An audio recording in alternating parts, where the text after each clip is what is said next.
33 قوانین پاس کرنا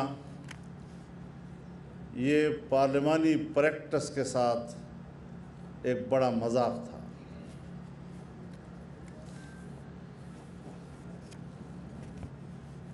سب سے بڑا مذاق جو شاید اس کی مثال پارلیمان کی تاریخ میں نہیں ملتی، 2 ایوانی مقننہ میں ہمیشہ ایک قانون کسی ایک ایوان میں پیش کیا جاتا ہے، وہاں سے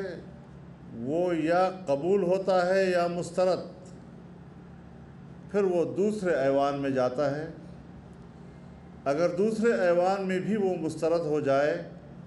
تب جا کر پھر ایک مشترکہ اجلاس بلایا جاتا ہے۔ یہاں مشترکہ اجلاس کے اندر ایسے قوانین پاس کیے گئے جو اس سے پہلے کسی ایک ایوان میں پیش نہیں کیے گئے تھے۔ یہ آئین کے آرٹیکل 70 کی خلاف ورزی ہے اور یہ ایک جعلی قسم کی قانون سازی ہے۔ شاید پارلیمان کی تاریخ میں اس طرح کی قانون سازی کے ساتھ مذاق پہلے کبھی نظر نہیں آ رہا۔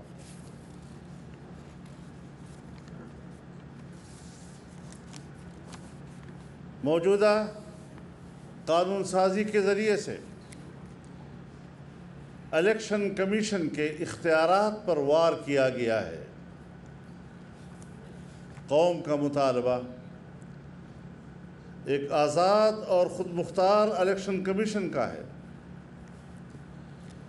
لیکن جس طریقے سے قانون سازی کی گئی ہے اس کے اختیارات پر قدغن لگانا، آئین کے تحت اس کے دیے ہوئے اختیارات کو سمیٹنا کسی صورت میں بھی قابل قبول نہیں، اور یہ آئین سے متصادم قانون سازی ہے، کیونکہ آئین الیکشن کمیشن کے خود مختاری اور اس کے آزادی کی جو حدود متعین کرتا ہے، اس قانون سازی کا اس سے تصادم ہے اور اس قانون سازی کی کوئی حیثیت نہیں ہے، اور اس پر آئینی اور قانونی ماہرین بھی متفق ہیں، اور اس پر الیکشن کمیشن اپنا رد عمل بھی دے چکا ہے۔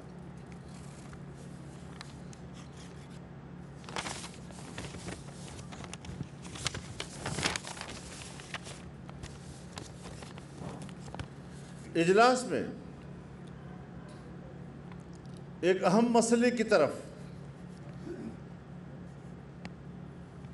توجہ مبذول کرائی گئی ہے۔ اس جعلی حکومت نے جس طرح نوجوانوں سے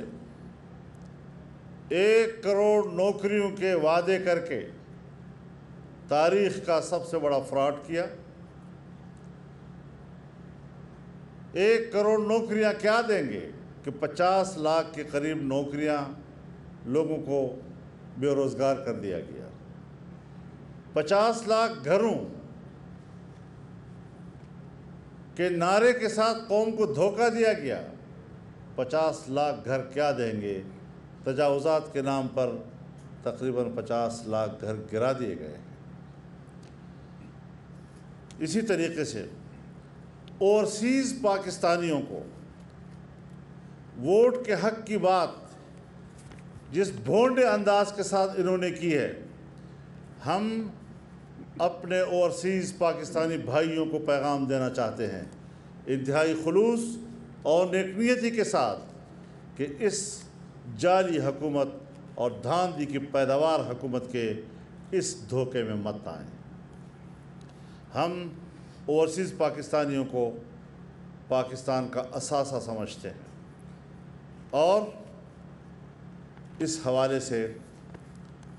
پی ڈی ایم نے فیصلہ کیا ہے کہ ان کو پارلیمنٹ میں نمائندگی دینے کے لیے ہم خود اس کے اوپر آئین و قانون کی روشنی میں کام کریں گے اور اس کا خود طریقہ کار ہم متعین کریں گے۔ حکومت کا متعین کردہ طریقہ کار دھاندلی کی ایک نئی راہ ہموار کرنی ہے۔ اس قانون کو جو پاس کیا گیا،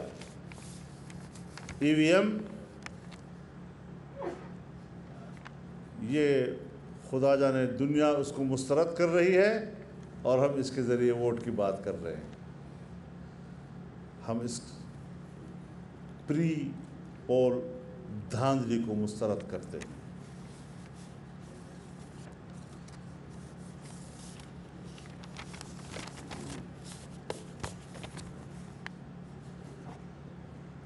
سیاسی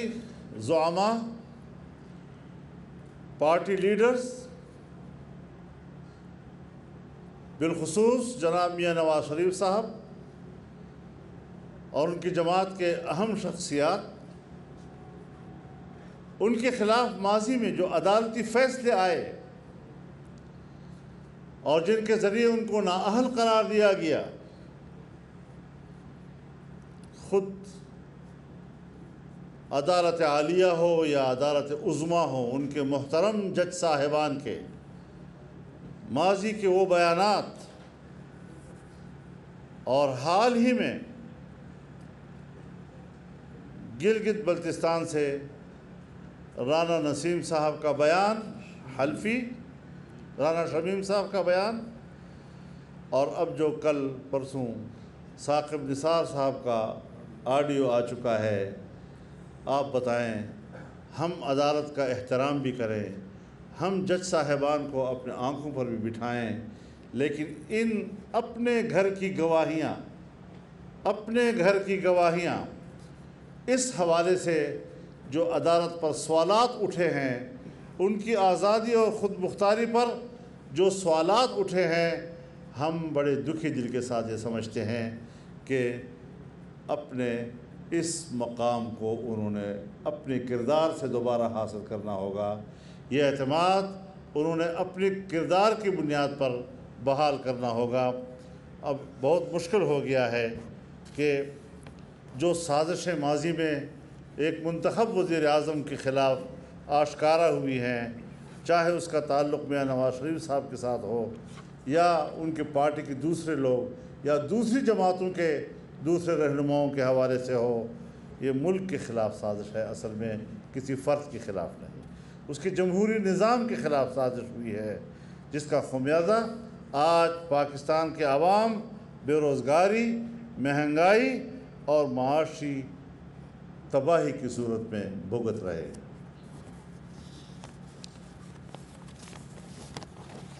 ملک کی معیشت کو کہاں پہنچا دیا گیا ہے کہ آج اسٹیٹ بینک آف پاکستان کو آئی ایم ایف سے وابستہ کیا جا رہا ہے، جیسے اس کو آئی ایم ایف کا ایک برانچ بنایا جا رہا ہے، اور اسٹیٹ بینک کے کسی فیصلے کو پاکستان کا کوئی شہری اس کو چیلنج نہیں کر سکے گا، اس پر تنقید نہیں کر سکے گا، اس کے اختیارات سلب کر دیے جائیں گے، اور اسٹیٹ بینک کے اختیارات بھی وہ ایک عالمی ادارے کے حوالے کر دیے جائیں گے۔ اس طرح پاکستان کی معیشت کو گروی رکھا جا رہا ہے۔ ہم ان حالات کو بڑی سنجیدگی سے دیکھ رہے ہیں، اور آج بڑی تفصیلی طور پر اس ساری صورتحال پر ڈیبیٹ ہوئی ہے۔ لہٰذا اب پی ڈی ایم کا سربراہی اجلاس 6 دسمبر کو دوبارہ ہوگا، اسلام آباد میں ہوگا انشاءاللہ العزیز۔ اس سے قبل پی ڈی ایم میں شامل تمام جماعتیں وہ اپنی اپنی پارٹی کے بااختیار مجالس سے مشاورت کے بعد کچھ تجاویز مرتب کریں گی۔ وہ تجاویز 6 دسمبر کے اجلاس میں پارٹی سربراہان کے سامنے پیش کی جائیں گی، اور پھر انشاءاللہ حتمی پالیسی اور انتہائی اہم اعلانات کیے جائیں گے، کوئی زیادہ دور کی بات نہیں ہے، اور انشاءاللہ العزیز بڑے اہمیت کے ساتھ ہم آگے بڑھیں گے اور پاکستان کے عوام کو اس جبر سے نجات دلانے کے لیے حتمی اور آخری فیصلے کی طرف بڑھیں گے۔ مولانا صاحب یہ فرمائیں، یہ کمیٹی یا تو پھر رہے ہوتے ہیں یا اجلاس پھر رہے ہوتے ہیں، اس سے تو کوئی فرق پڑتا نہیں ہے حکومت پہ، عوام کی مہنگائی کوئی کنٹرول تو ہو نہیں پا رہا، تو کوئی عملاً کوئی قدم کیوں نہیں لے رہا؟ میرے خیال میں عوام کی مہنگائی کی صورتحال جب تک یہ حکومت ہے کنٹرول نہیں ہوگی، اس حکومت کا خاتمہ کرنا ہوگا، اور اس کے لیے ہم ایک بہت خوبصورت تدبیر اور حکمت عملی کی طرف آگے بڑھ رہے ہیں۔ یہ بتائیے گا سر، یہ بتائیے گا کہ آپ نے وہ پارلیمنٹ کے مشترکہ اجلاس کے حوالے سے بات کی اور بڑی خوبصورتی سے روشنی ڈالی، تو کیا ایسے کالے قوانین کو عدالت میں چیلنج کرنے کا فیصلہ نہیں ہوا؟ میں نے آپ سے عدالت کے بارے میں اپنی رائے ظاہر کر دی ہے۔ میرے خیال میں اس اعتماد کے بعد ہم ضرور جائیں گے، کیوں نہیں جائیں گے، لیکن کیا ایسے حالات میں جبکہ اس قسم کے شواہد، وہ جو قرآن کریم ایک لفظ استعمال کرتا ہے شہد شاہد من اہلی، کہ اس کے اپنے گھر سے اس کے اوپر گواہی کی گئی ہے، تو اپنے خاندان اور گھر سے جو شہادتیں ہیں وہ ذرا ڈیمیج کر رہی ہیں ان کی پوزیشن کو، اور ہم اس کو بھی دیکھ رہے ہیں۔ ہم ملک کی اصلاح کرنا چاہتے ہیں، ان کی اداروں کی اصلاح، اس کو تقویت دینے کی باتیں کر رہے ہیں، اور اس طرح ہم اپنی رائے دینا چاہتے ہیں۔ دیگر جماعتیں کس حد تک آپ کے ساتھ لانگ مارچ اور استعفوں والا معاملہ بھی دوبارہ اٹھ رہا ہے کہ لانگ مارچ کے ساتھ استعفے بھی آپ لیں گے؟ اس کو ذرا تھوڑا سا 6 دسمبر تک آپ تھوڑا انتظار کر لیں اس سوالات کے جوابات کے لیے۔ جناب والا،